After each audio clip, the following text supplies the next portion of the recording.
Hey folks, welcome along to the New Zealand Tech Podcast. Paul Spain here.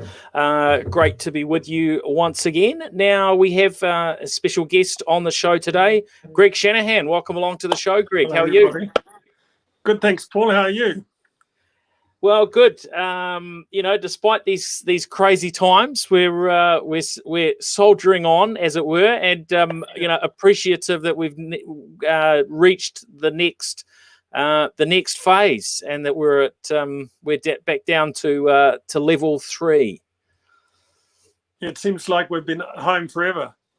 It does. It feels like this is just how the world works. But I think everyone's ready for things to lift and for really everything to get back into operation. The technology can do a bit for us, but it's actually really nice to be able to see people face to face and start supporting and interacting, with a much broader range of businesses than we're able to do from home. Now let's jump in. First of all, a huge thank you to the brands that are supporting the New Zealand Tech Podcast and keeping us on air, and also for their support of the technology sector in New Zealand.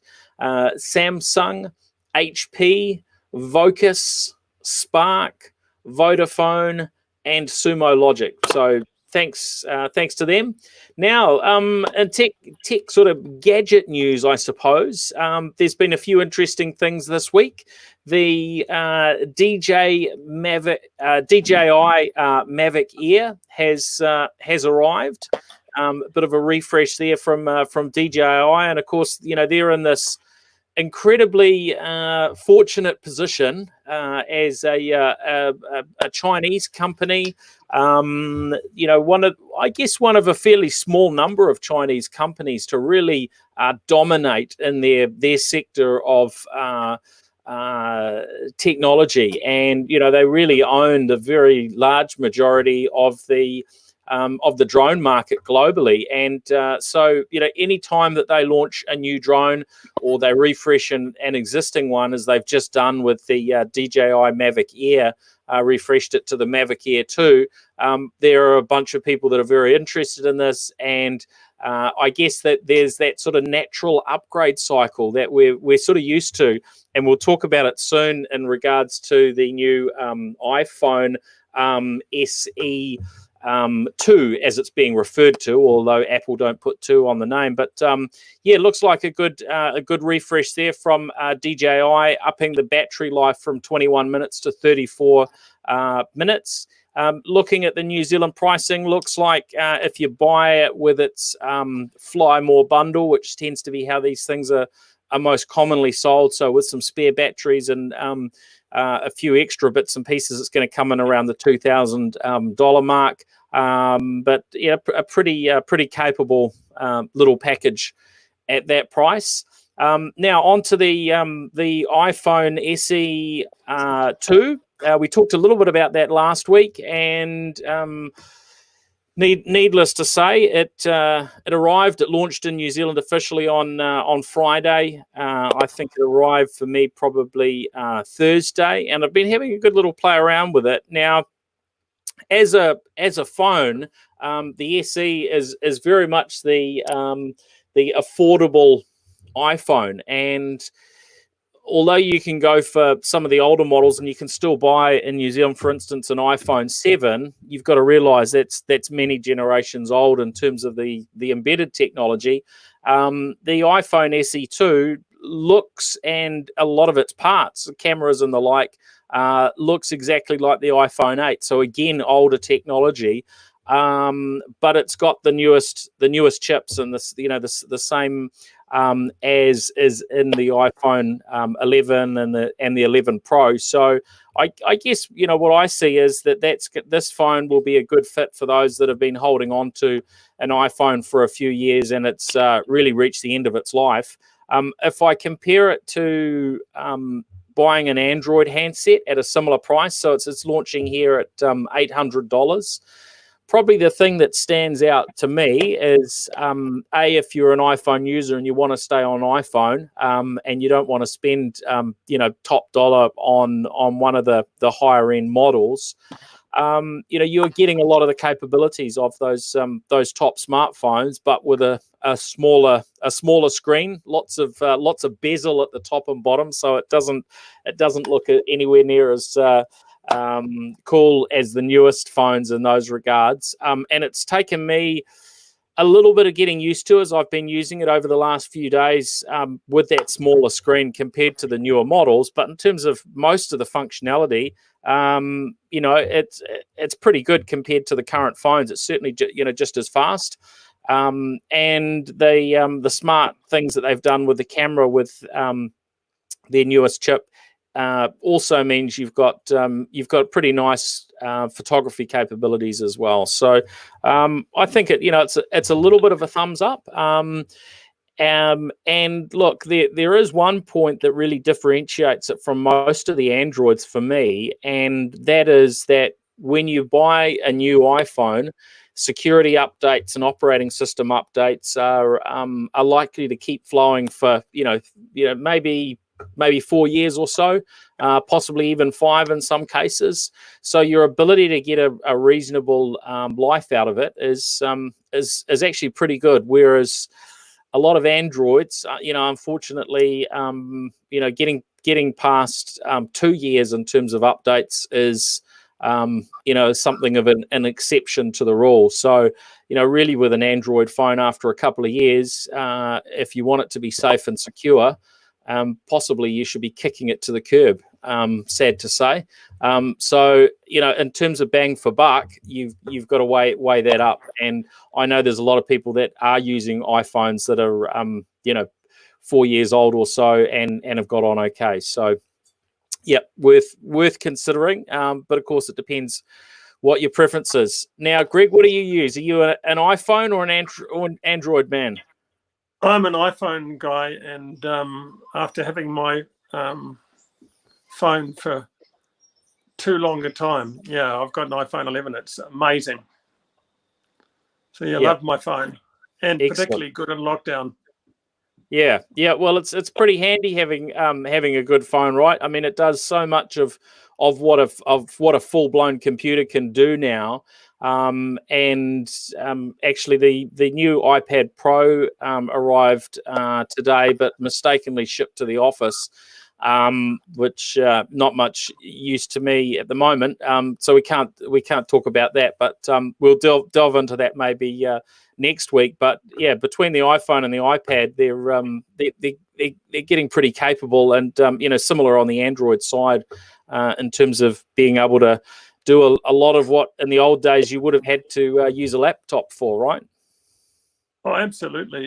It's sort of a complete appliance. I've been surprised. Well, I knew that the camera was going to be good, but the sound system's incredible. So you can listen to YouTube videos or whatever you want to do without, having a deterioration in the quality of sound that you're getting. So I tend to use my phone way too much. Yeah, that's the downside. It could put it. You do need to remember to charge it when you're using it all day, every day for things, right? Yeah. And you're joining us today direct from your iPhone as well, right? So using my iPhone direct from Shanahan Central in Devonport. Excellent. Working from home as everyone else has been. Yeah. Oh, that's good. The other gadget, which we'll talk about more on another episode, because I haven't got as far as I'd like to with trying it out. But it just is a really nice looking piece of equipment. Is the new Dell Xps 13, and you can see it there. I'm partway through setting up Windows on it, and of course you can only see it if you're watching our live stream, so apologies for that, because I know most of our listeners are listening, not watching. Every now and then I forget that when we're doing a live stream, but it's a pretty slick and sleek looking laptop, I gotta say. So I'm certainly looking forward to having a bit more of a play with the new Dell Xps 13, which uses the latest 10th gen processor from Intel. Now on to, I guess there's really, as there has been every week, all sorts of discussions and topics that are in some way linked to COVID-19 and this, current crisis that we're in. First up was the news that Australia have launched their a contact tracing app, and they're calling it COVID Safe, and it looks to, from everything I've heard about it, be basically the technology that was launched in Singapore. And Singapore have sort of really been pushing along their population to install that, and they've been slowly getting to a bigger percentage of the population. Australia just launched COVID Safe over the weekend, and last I heard they passed 2 million downloads, which is wow. It's a lot of people for an app. But of course, you're still only talking around a tenth of the population as to be the level they're at the moment, and so they'll be very much hoping that they can get this out to to a much larger number of people, and I actually had some screenshots forwarded over of it, and it looked like a reasonably simple process to get up and running, which I think is really important for this type of app. If we're expecting a large percentage of the population to go ahead and install such an app, you really want it to be a very quick and light process in order to get up and running, and it looks to be a reasonably light process. It is asking you for some personal details, sort of name. They ask for age or age range, postcode, and your mobile number, and then you've got to give the app Bluetooth access and notifications. And by getting Bluetooth and notifications, that means, presuming they're not doing anything sort of sneaky on the Bluetooth front, that it is not storing or on other fronts where they could track location, but it is not storing your location. So it's more just keeping a record of other people that or other people's devices that you come into contact with. So from that privacy perspective, in theory, people should be able to be pretty relaxed. And it sounds like the New Zealand app, which is also which has been announced or confirmed, is going to be here within a week or two.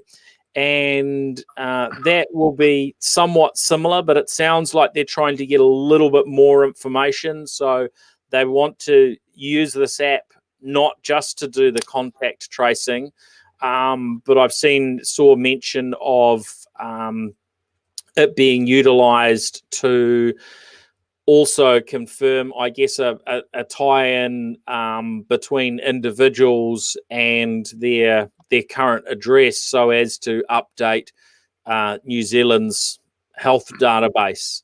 I'm not so sure about whether they should be mixing those two things, but I guess it depends on their approach and how they roll that out. What are your thoughts, Greg? Should I was just thinking on whether or not they'd considered harmonising with Australia, from the point of view that if we went into a sort of an economic bubble with Australia, and that was where most of our international travel was coming from.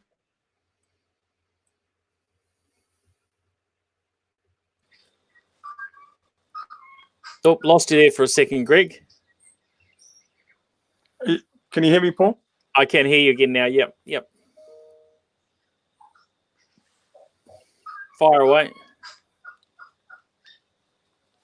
So you're talking about yeah, if we end up in a sort of a bubble with Australia, yeah, that's an interesting point, and I wonder what compatibility we will see, because there's certainly the potential. There's certainly that potential there for New Zealand to be linked up with not just Australia, but potentially other locations, such as Australia. I heard some suggestion maybe there would be a possibility of that also happening with Taiwan as well. Greg, are you able to hear me all right? Paul, I can't hear you if you can hear me. Greg's lost me. I'm just going to have a look. Anyone that's following on social media, can you confirm if you can hear me or not? I can certainly hear Greg. So I know anyone that's watching the stream, if you could if you can confirm what you're hearing, that would be that'd be very very helpful. A little bit of a thumbs up there, so maybe we can certainly hear you, Greg. I wonder if we can just pause if you can't hear anything. This is going to be a little bit of a challenging discussion, I would think. You're still not hearing anything there, are you, Greg? Yeah. Okay, we'll move on to. Yeah, it's going to be a little bit challenging if you can't hear me, Greg. We're just going to pause there, viewers, for a second, and I'm just going to see if we can get Greg.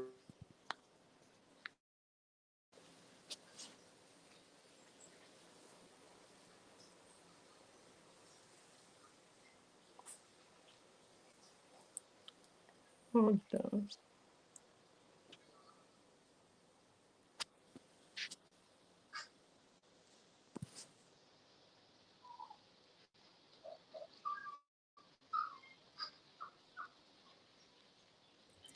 Sorry, folks, won't be too long there. We'll be back shortly.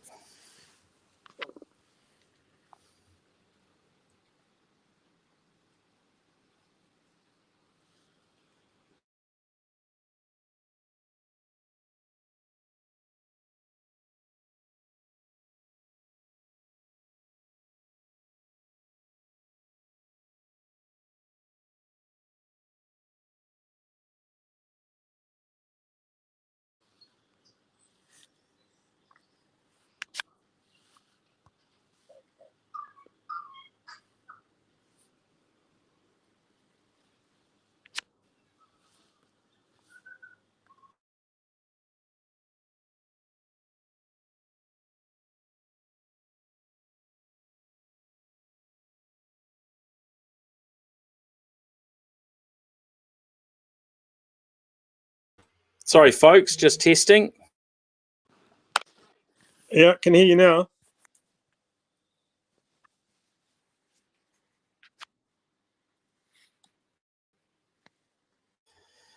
Sorry, folks. Can you hear me? Okay, the technology is working again. We're back. All right, we'll edit that one up later.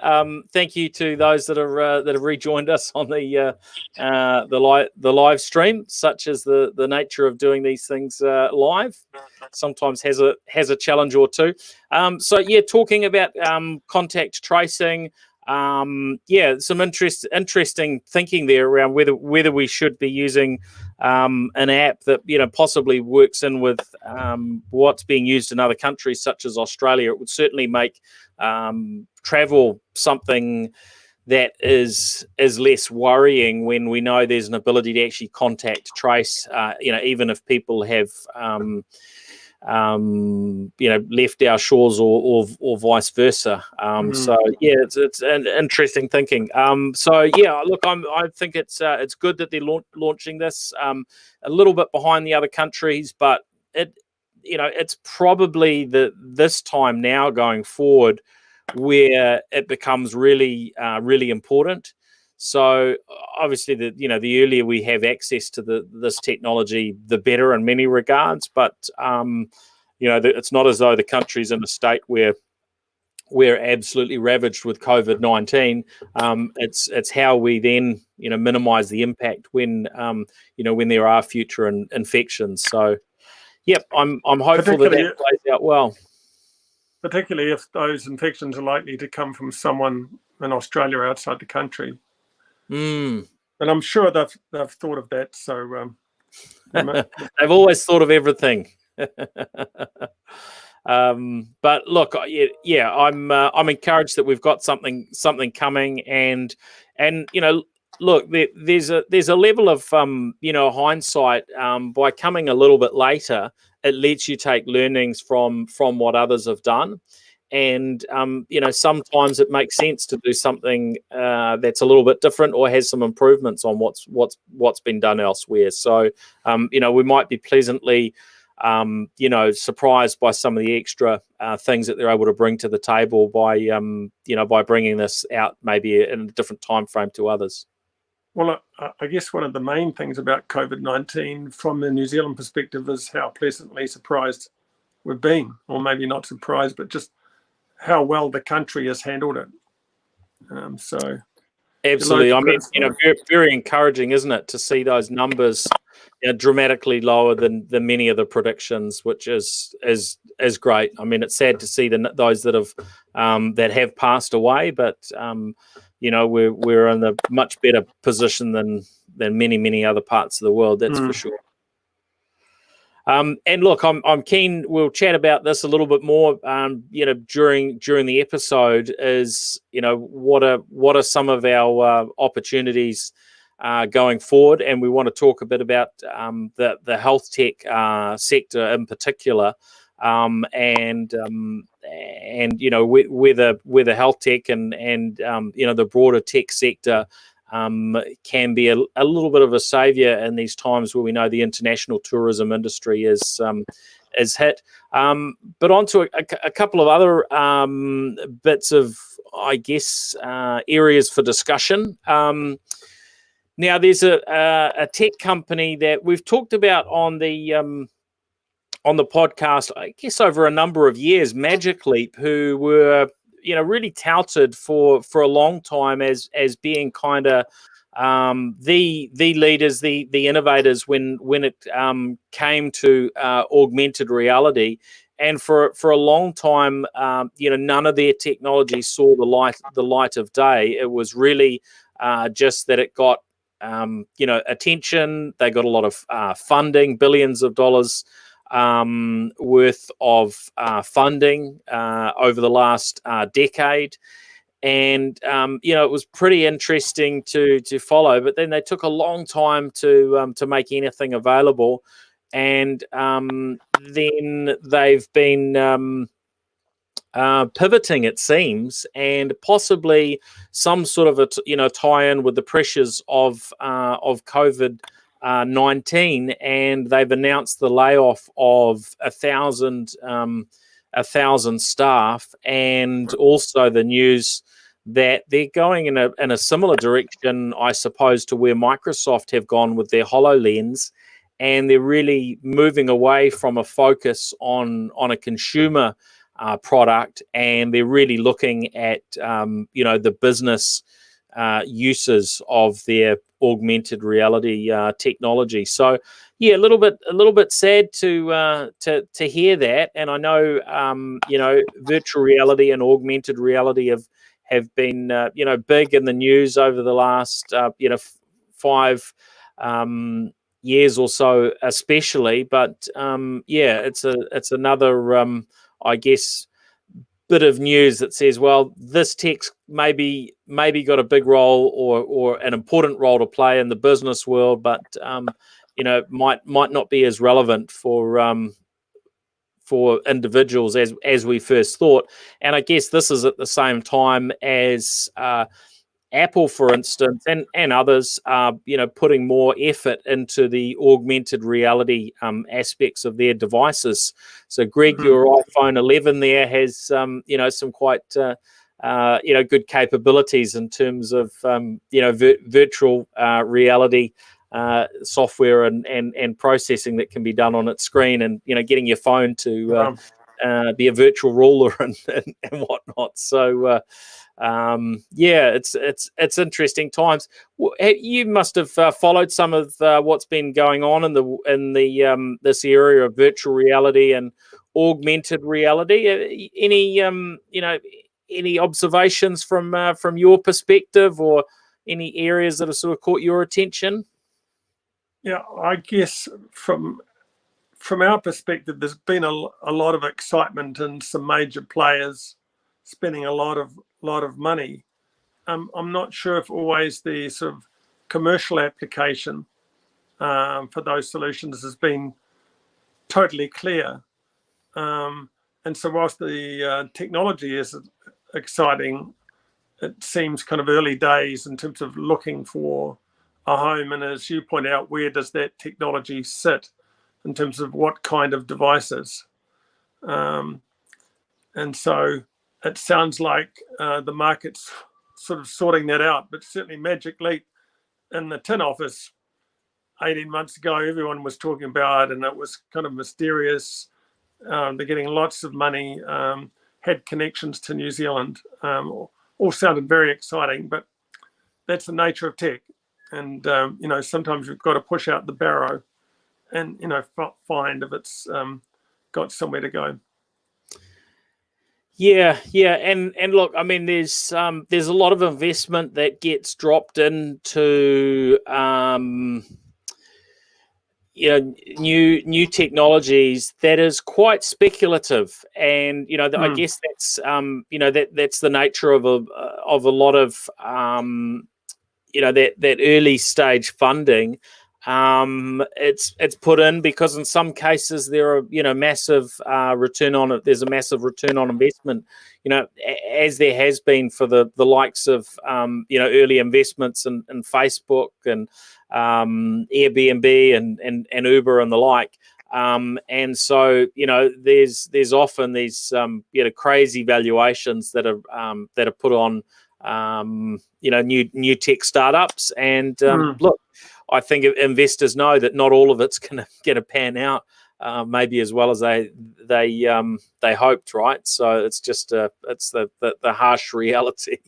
Well, who would have invested in a rocket company based in New Zealand? Yeah, I mean, it's a good example, right? Anyone getting into that needed to either really understand it well, or be willing to take a big bet, and maybe probably a combination of the two, and hence why most of the funding for Rocket Lab came out of the US. I think Sir Stephen Tyndall's K1W1 fund was probably the primary investment here from a New Zealand perspective there. But look, I think long term that one's going to pan out reasonably well based on how they're going currently. Oh, absolutely. Now, I wanted to talk a little bit about actually a company we were just mentioning, Uber, and UberEats seems to be I don't know. You could say putting a bad taste in people's mouths at the moment. They're getting a lot of negative attention about the 30 to 35% that they charge restaurants. Plus, there's a delivery fee that they charge to customers. And I saw there was a blog post put out by the ex-head of UberEats in New Zealand, sort of talking about the challenges of others launching services. But of course, we have seen that there are a bunch of companies and approaches being taken to how do we put as much the challenge of how do we put the money we spend with our local restaurants and takeaways and cafes straight into their pockets rather than Uber Eats taking a big chunk of it. Excuse me. And look, it's a really interesting challenge, because when we look at Uber and Uber Eats, they don't seem to be a profitable organization, and they're now listed on the stock exchange. Their value got pretty low comparatively to what a lot of investors originally went in at. But we've got a bunch of entities now are working pretty hard to I don't know, eat a little bit of their lunch, as it were. Greg, what are your thoughts in terms of being able to compete with Uber Eats? I see that we have e-scooter operator Flamingo has hired, I think I read 100 riders. And they're working to be able to do deliveries from today. We've got the menu log service, which is been running for a long time, is going to halve its food delivery commission rate from 14% to 7%. Until June 1, so a reasonably short period of time, but certainly a way to to win some attention. And Zomato saying they're offering 2 months of commission-free deliveries. So, and then I think Wellington, you've got Wellington-based Deliver Easy, which operates around the country, and they've got 500 or so restaurant partners and 600 or so drivers, and they're expecting to expand into Auckland and Christchurch in the weeks ahead. So there's a whole bunch of different competitors who are ready to to give it a go, and I think Kiwis want to see those local businesses that have been struggling because they've had to be closed during this lockdown period. They want to see them get back in and really stand on their feet and do well. Is this the right approach for us to sort of have some entities that compete with Uber Eats? I think one of the exciting things or shifts to come out of COVID-19 and the lockdown, whether or not these will have longer term impact on the way that people buy things, particularly food. Will people return to restaurants and takeaways in the way that they have? Will they order out more? Will they work more from home? And so I guess companies in the space are predicting that this is going to be a bigger market. And this is perhaps going to be the catalyst for significant change in these things. So I'm not surprised that Uber Eats would face more competition, and people will be looking at the cost structure of the way that you can compete against Uber Eats. But yeah, I think it's an exciting space. What the economies of scale are, etc., remain to be seen. Yeah, and look, it's hard to know from here, just how profitable individual markets are for Uber Eats, and it could well be that they're very profitable off the New Zealand market, and they want that to help fund other countries and other areas, and we don't know those sorts of details, but I think most of us would prefer as much of that we spend as possible, stay in New Zealand rather than floating offshore. So I'm very supportive from that perspective. I guess the market's only so big, so it will be interesting to see where things get to in sort of 6 to 12 months. And I'd hope we'll have some really, really good startups that have come out of this, or existing entities that have thrived and grown. And the change in social media, that the number of websites now like Menulog, etc., where you can find out categories to order online, are becoming far more well socialized amidst certain groups, so that people are aware of the choices increasingly, whereas before it was more specialized. Yep. No, I think you're right. And look, there's been so much going on social media, because that's what we've been forced to do over this period. It has on helped our iPhones around. Yeah. Now, Countdown. It was interesting to read today that they have a grocery robot in operation, and I guess I'm always interested to see what's coming next in terms of automation, and how is technology going to disrupt and change the world in which we live. And so, it was very, very curious that to hear that Countdown have this 6-meter tall robot. They're making it a little bit more relatable too by giving it a name. They've called it Kai, and it's being used in I guess what we might call a dark store. So basically a supermarket that you can't go into, because it's basically there just for doing e-commerce shipments from. And so, pretty interesting to read. That's a pretty tall robot at 6 meters.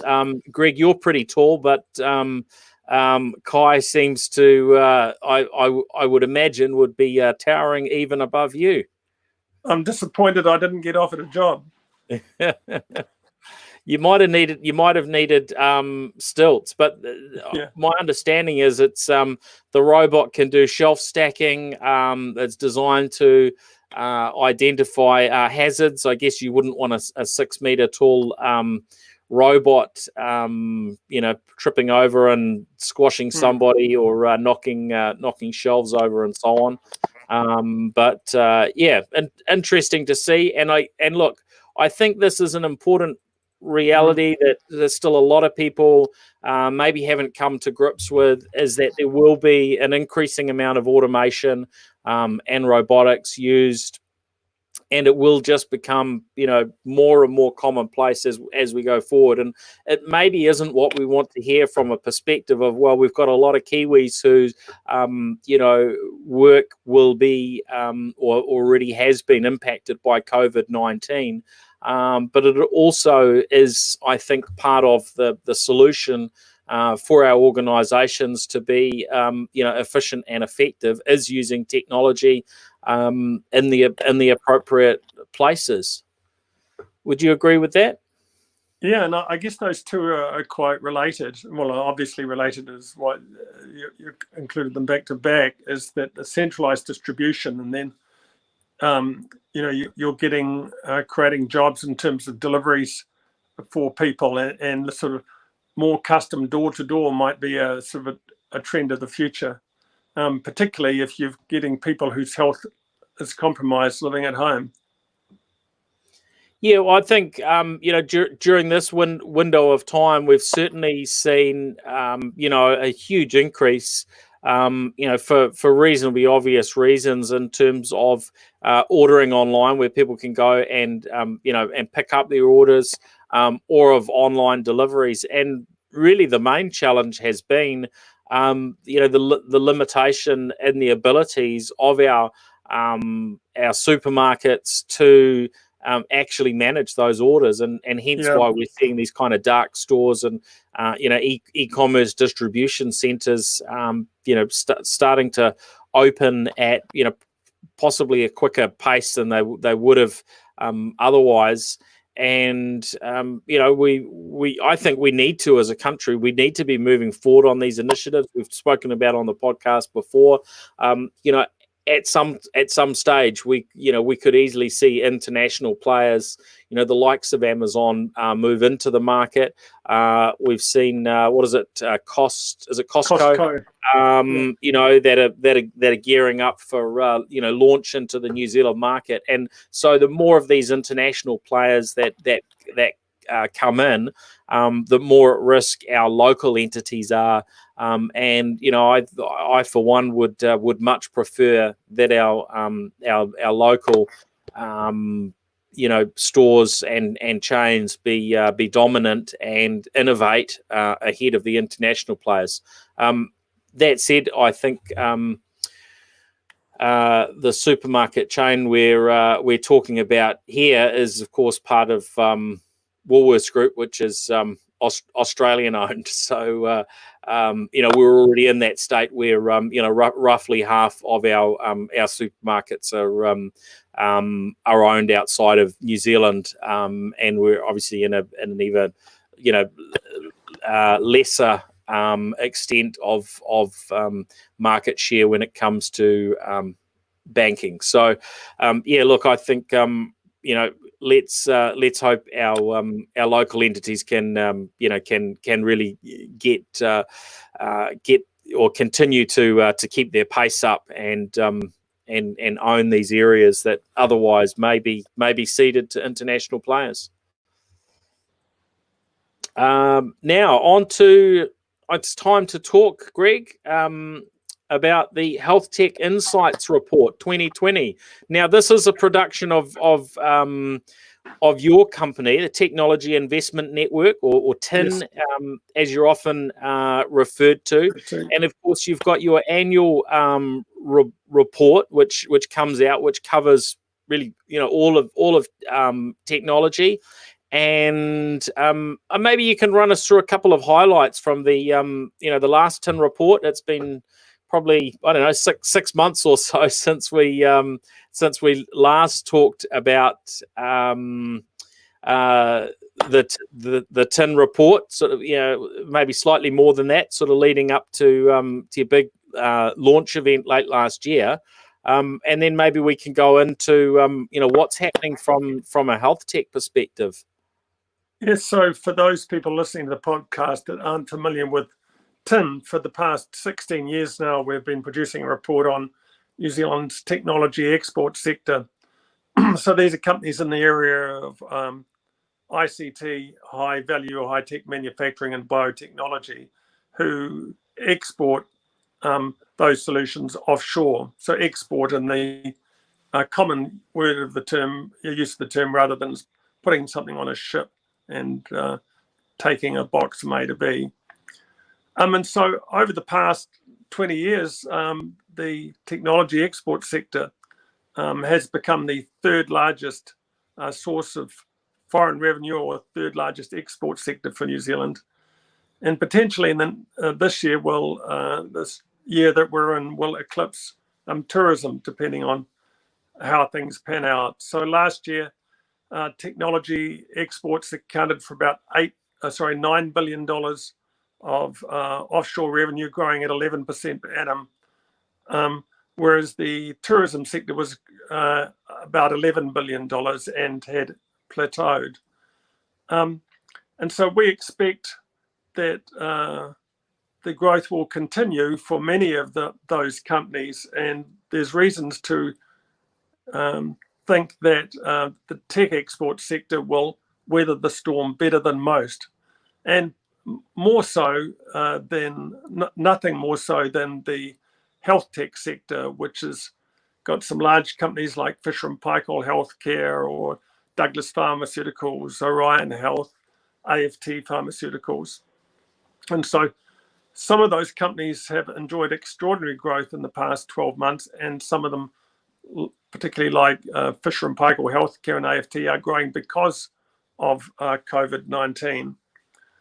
And so we decided last year we're approached by Diana Sue from the CMDT, Centre for Medical Device Technologies and MedTech Core, to produce a report profiling the companies in the sector.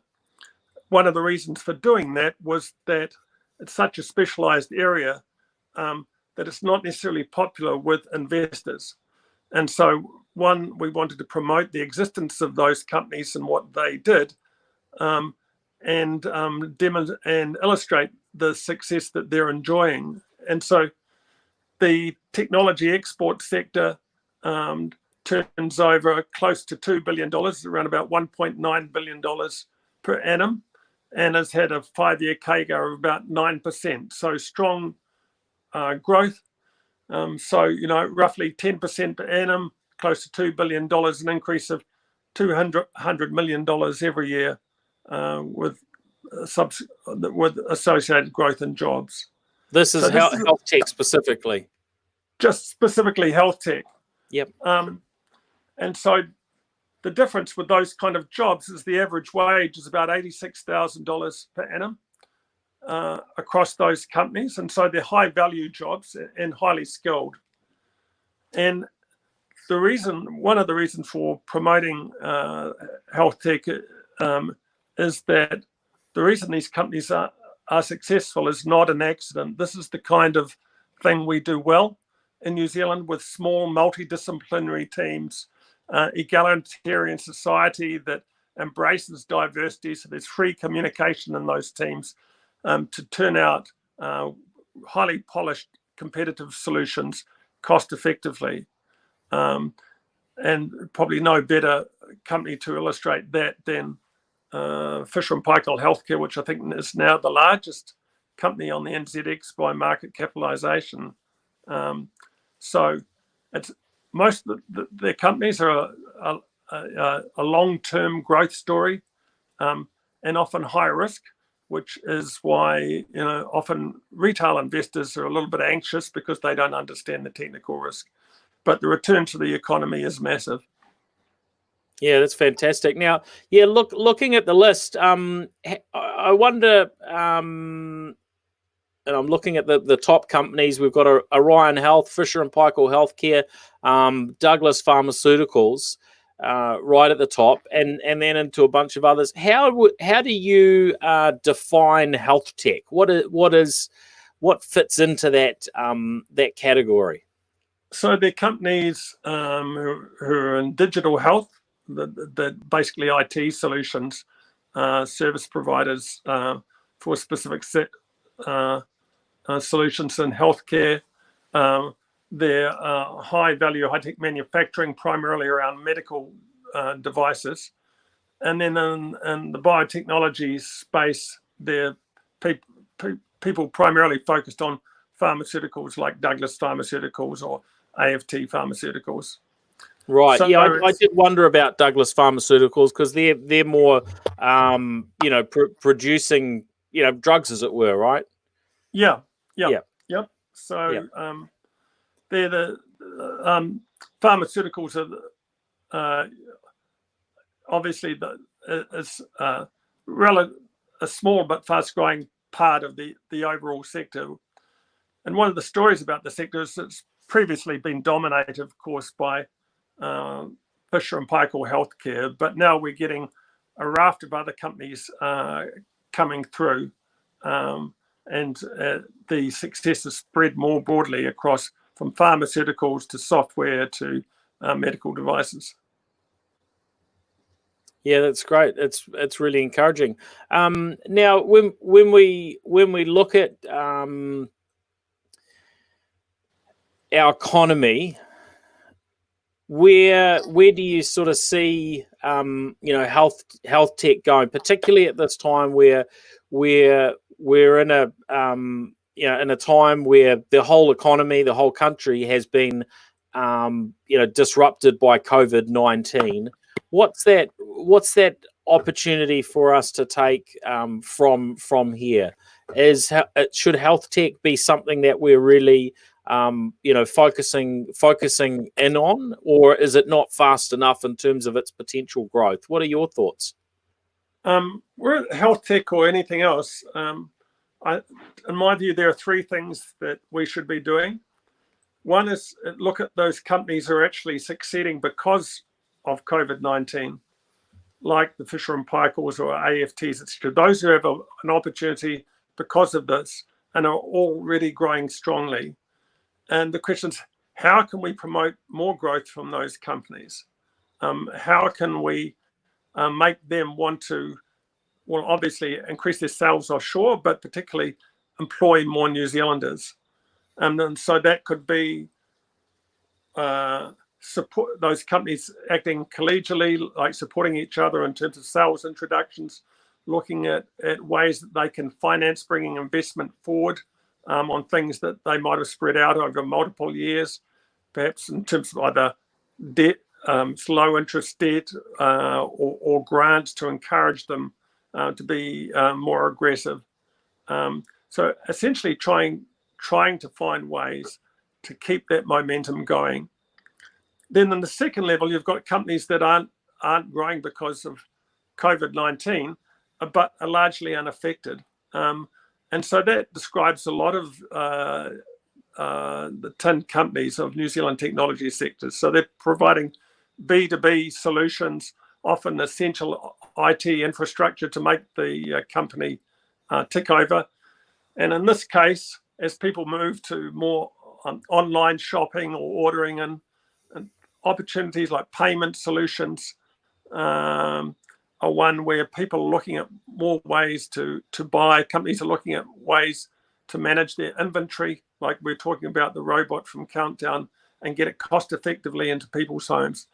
And there are plenty of tech companies operating in those spaces. So looking at those companies, and again, what can we do to create more opportunities for them? And then the third sector are those smaller companies who are looking to establish themselves and for lack of funding might not otherwise survive, and saying, well, what are the longer term opportunities there? And we don't want to end the sort of COVID-19 period with our startup ecosystem wiped out because people got timid. I think the key thing that you want to say, where is the largest economic growth opportunity for New Zealand to keep our economy going and to soak up some of those jobs? And to me, that's the tech sector. And so we need to be radical in thinking about ways that we can keep that momentum going. Great. Yeah, no, I'm definitely in agreement there. I guess the what those radical things look like comes down to the various businesses that are already in the space and entrepreneurs wanting to get in there and get going. But we need to make sure that they're those entities are supported with funding, and as you say, that we're not too timid in terms of moving forwards. Yes, so if you look at the health tech sector specifically, the local hospital infrastructure, the DHBs are notoriously often difficult to collaborate with, simply because they're often underfunded, running short of budget, and overworked. So we need basically to help facilitate the introduction of these companies to our existing ecosystem, to enable these companies to run trials and get first revenue in a way that benefits both parties in terms of creating efficiencies and saving costs. And so I think we can leverage our health system to be a springboard for the health tech sector as a sort of trial partner, proof of concept case study, in the same way that we will leverage New Zealand's incredible response, the leadership and cohesion that New Zealand has shown to reflect what's good about our country. And so how do you leverage that? Well, in doing those kinds of things, and to consider options we might not have considered before. Mm-hmm.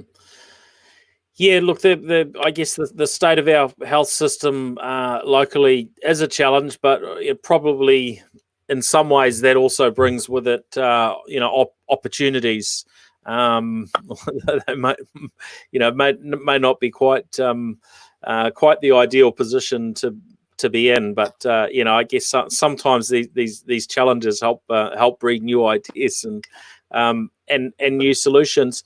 Now, are there any particular companies that people might not have heard about? We've talked about some of the bigger names, but are there one or two that you can maybe tell us about that have got interesting stories? Now, of course, I should mention that people can go to the to tin100.com and they can get access to this report by registering on the website. But yeah, I'm just curious. There were so many companies in there. Were there any particular ones you wanted to mention? And of course, you've got your own startup, Verify, which is probably one you could tell us about too, Greg, if we had a spare hour or two. Yeah, are there any ones you think might be of interest to listeners? Oh, I think there's the whole bunch. One of the ones that's been exciting at the moment in terms of concerning its funding plans is Orion Biosurgery, which has got a wound care solution. I think they've been talking about listing on the ASX. I'm not sure if that's been officially noted. The Insights company spun out of Auckland University is looking at doing some highly innovative solutions in terms of surgery around bowel cancer. Our own company, Verify, has developed a solution that's essentially an analyzer that uses lasers to verify intravenous drugs, both the identity and the concentration, to prevent medication error. And there's I think a whole bunch of solutions that are COVID-19 relevant in terms of how do you safely care for elderly patients without them bring them into the primary care or tertiary care situation where they might be exposed to COVID-19. So it's kind of the UberEats automatic robot and countdown solution to healthcare, that how do you maintain transparency in terms of what's going on and quality of healthcare for people who are broadly spread out in their place of living in the community. And so I think that's the opportunity for New Zealand. A lot of DHBs need a renovation, they need new buildings. So if you can take the patient load off hospitals, enable them to be safely cared for in their home, then you're potentially saving millions of dollars or billions of dollars of capital investment to build much larger hospitals. Mm. And I think we've got to a time where there's a much better understanding and more buy-in, I think, to the approach that healthcare should be as proactive as possible, and rather than the old traditional ambulance at the bottom of the cliff type approach, that we should be trying to minimize health issues and address them much earlier.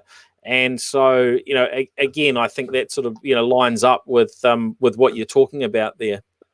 Oh, absolutely. And so this, I think transparency and digitizing healthcare is such a key. You're talking about contact tracing, so all of us in some way going to compromise our privacy to enable us to be tracked, essentially, for the greater good of the community. And it's the right thing to do. And I think increasingly we'll see efficiencies created by creating transparency for the patient and the healthcare system around diagnosis, treatment, medication delivery, patient outcomes. And the exciting thing is, in New Zealand, there's a range of companies that are providing solutions in this space that could create enormous efficiency and be an example for the rest of the world.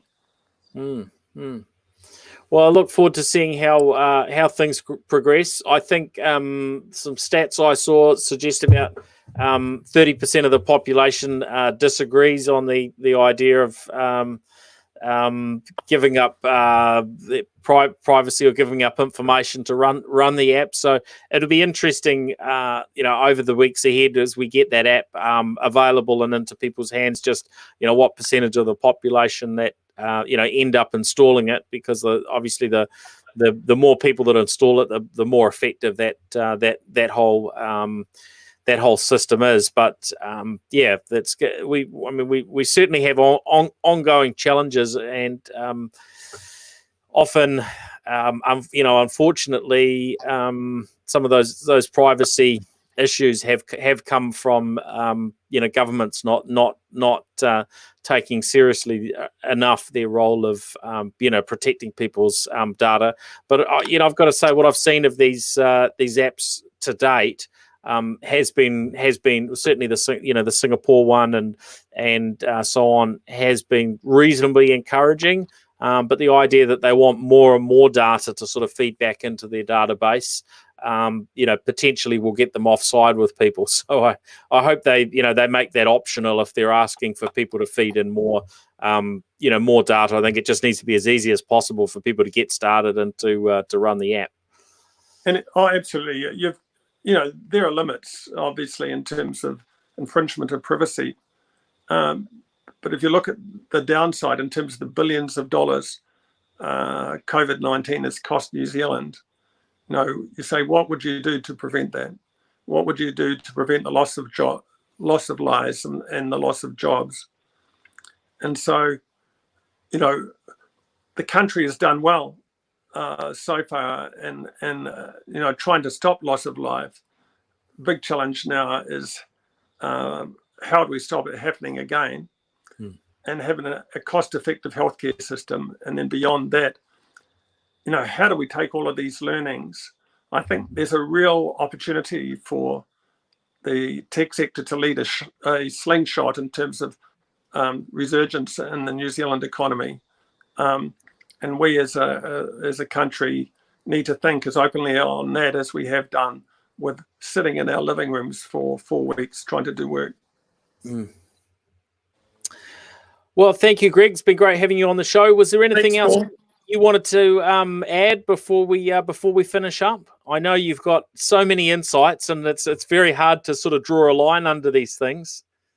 I'd just like to firstly compliment the government and the leadership of Jacinda Ardern. I think everyone would agree, no matter what political persuasion they've come from, that they've done an incredible job. And I just feel grateful to be here, grateful, like all of us, to be in New Zealand. But I think it's something that we didn't invite, and the deaths are tragedies. But there's an opportunity for New Zealand in this, and I think increasingly New Zealand is a nation whose time has come. And if people want to find out more about the TIN report or the HealthTech report, the HealthTech report is free, so you can go and download it from our website, and you can buy copies of the TIN report on the website too. And the 2020 TIN report will be coming out probably in early November. Great. Oh, thank you, Greg. And thanks everybody for listening in. Now, just a little reminder, we have a bunch of other podcasts available at podcasts.nz. There's This Climate Business, which is one of our newest, which comes from Vincent Heringer. He's talking about climate change and really the way that crosses over into business and the interesting opportunities that creates. We have the New Zealand Everyday Investor podcast. We have the New Zealand Business podcast, New Zealand Wine podcast, the Electric Vehicle podcast. So there's something there for everyone, I think. So if you're not listening to one or two of our other shows, then now's a good time to maybe fire up your podcast app and subscribe to something new. All right, well that's it for this week. So thanks everybody for listening in. Thanks, Paul. Thank you, Greg Shanahan, for joining the show, and we'll catch you all again next week. All right, see ya. Yeah, bye.